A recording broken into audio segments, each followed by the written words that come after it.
Oh, here. Oh, thank you.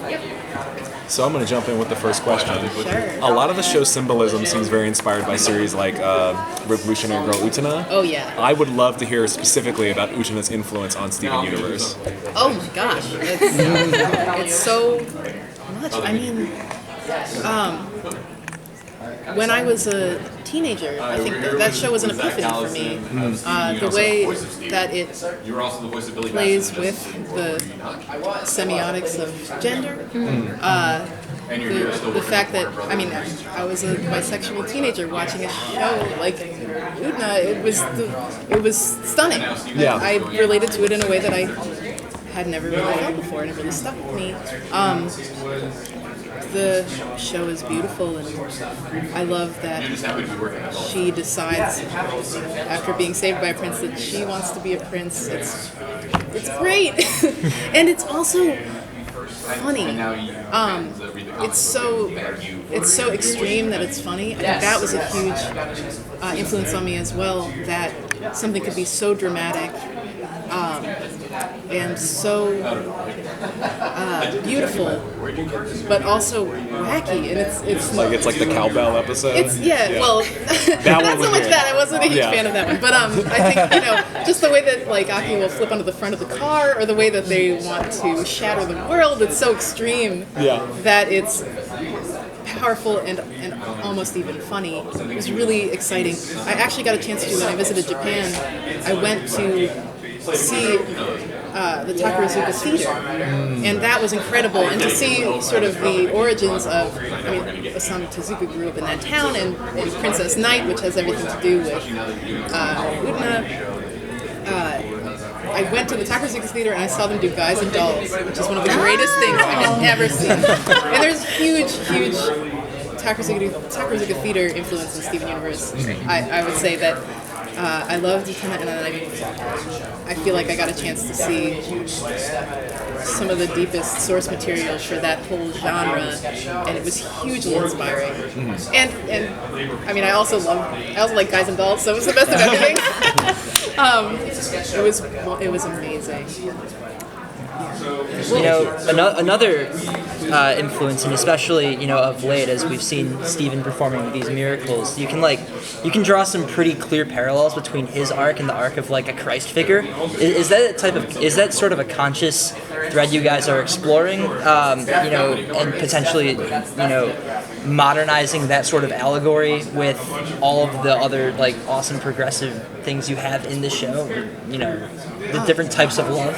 I think we're very inspired by sort of every voice that has ever spoken about peace. I think that, especially with little kids. How do I put this? I've recently been reading a lot about Hillel the Elder,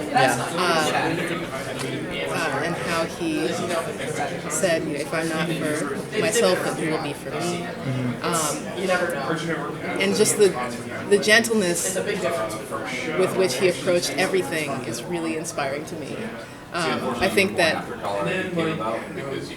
I think my Jewish upbringing has been an inspiration for the show. And also the fact that I'm half Jewish and was raised Jewish, and have felt the feeling of belonging but also not quite belonging, and also just being so moved by this incredible history and just this wonderful community that I wanted to understand and be a part of.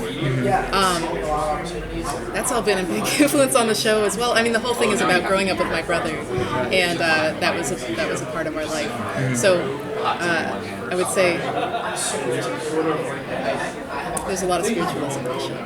Cool. I wanted to talk to you about color and symbolism, and I would also be remiss if I didn't say thank you for giving us a show that shows some aspect of our community on TV and make me not feel so alone. But as far as color and symbolism goes, what I love about Steven is that his, kind of with rose quartz, his gem is pink, his shield is pink, the sword is pink, and his shoes even, and that's totally subverting the typical, interpretation of a male hero. And I just want to know if you mind maybe explaining that, if that was intentional, or it's kind of talking about that. Yeah. Hey guys, Zach Howson, Steven Universe. Yeah, I think one of the things I really wanted to do as I went into the show was address how intensely gendered shows for children are and dissolve that. That was my first goal. And I think it came in large part because as a little kid I always gravitated towards boys' shows, and I felt extremely guilty about that. And I don't feel like my child self should have had to feel bad, but I understood. I understood that this is not really for me. And so when we went into this, I wanted no one to have to feel that feeling.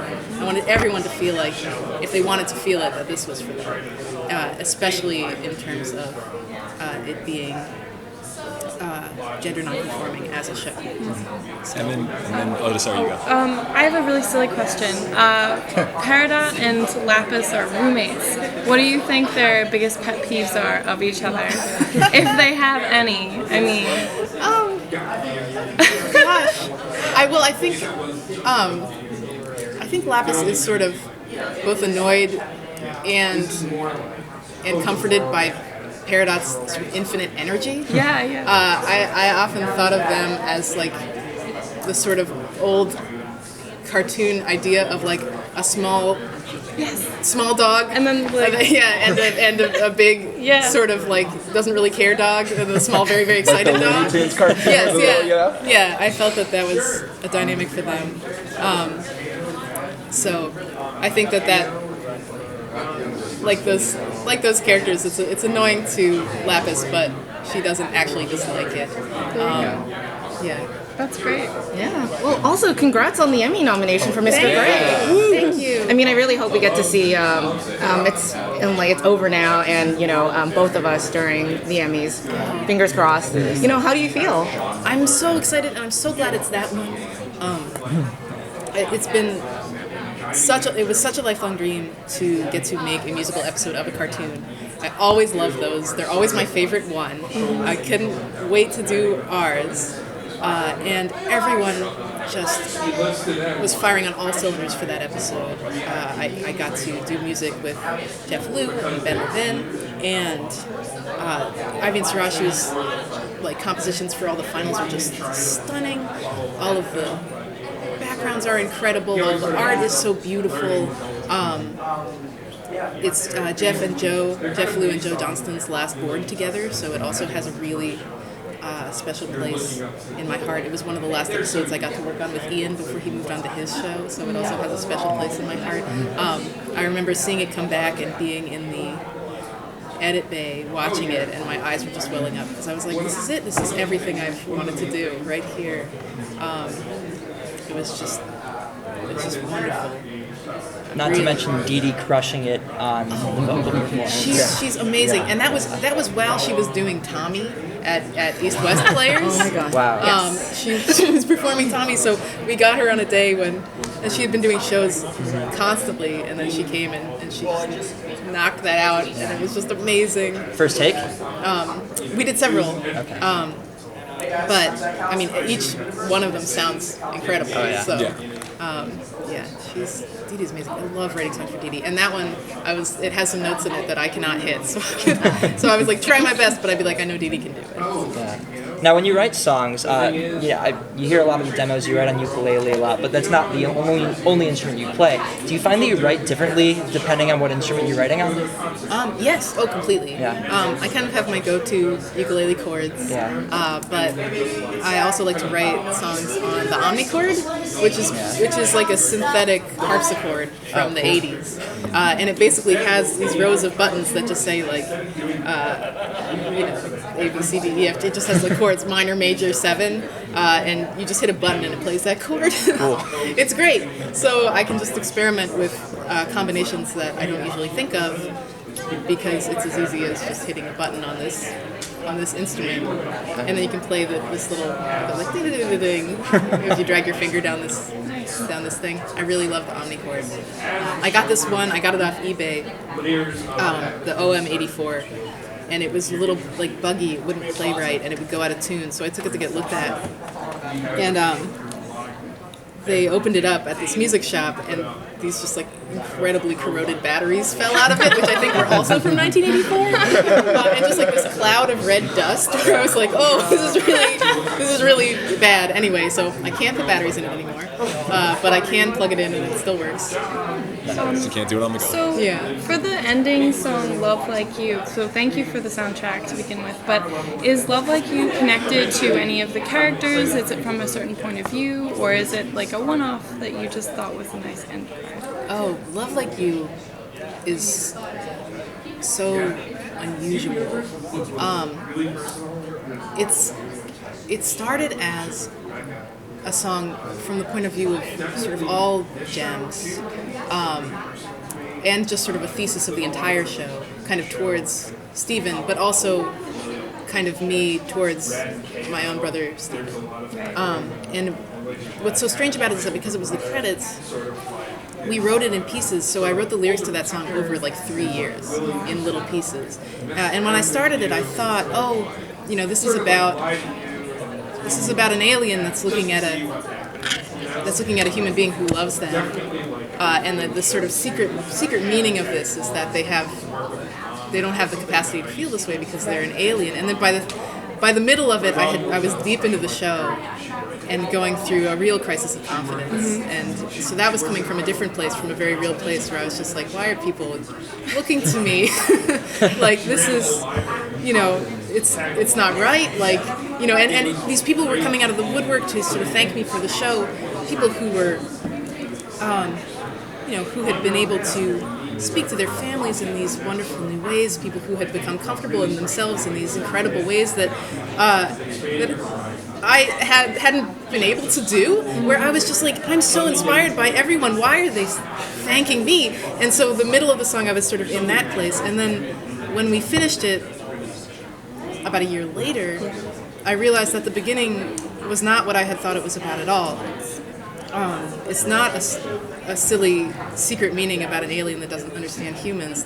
It's about the fact that I had always loved my brother and had these people who would love me unconditionally in my life, and because of my own insecurity, I was never able to be there 100% for them.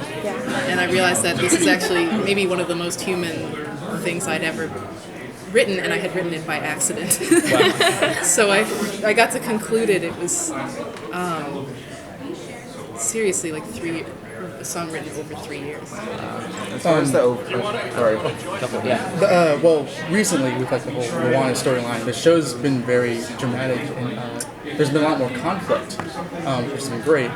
But do you find it difficult? I mean, do you guys ever like are concerned about, not in terms of content or whatever, but taking the show? It's a very positive show. It's a very like uplifting show. Does the conflict that's introduced, does it sort of like?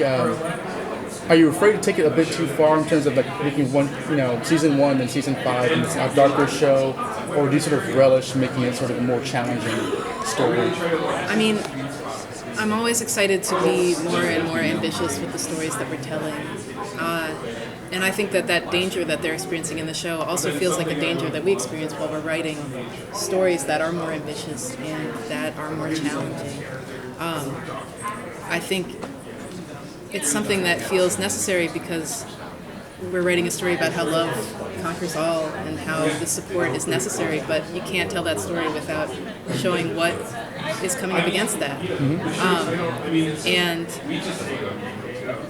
I'm excited to explore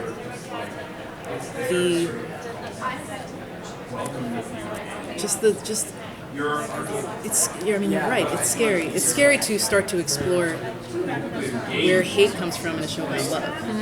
And I want to, it's a challenge to stay positive while exploring that. Yeah. But that's a challenge I experience in life. And I think we're all experiencing right now. So it also feels like the time to be exploring that in myself and in the show. Thank you. Thank you so much. Thank you so much. Thanks. Thank you.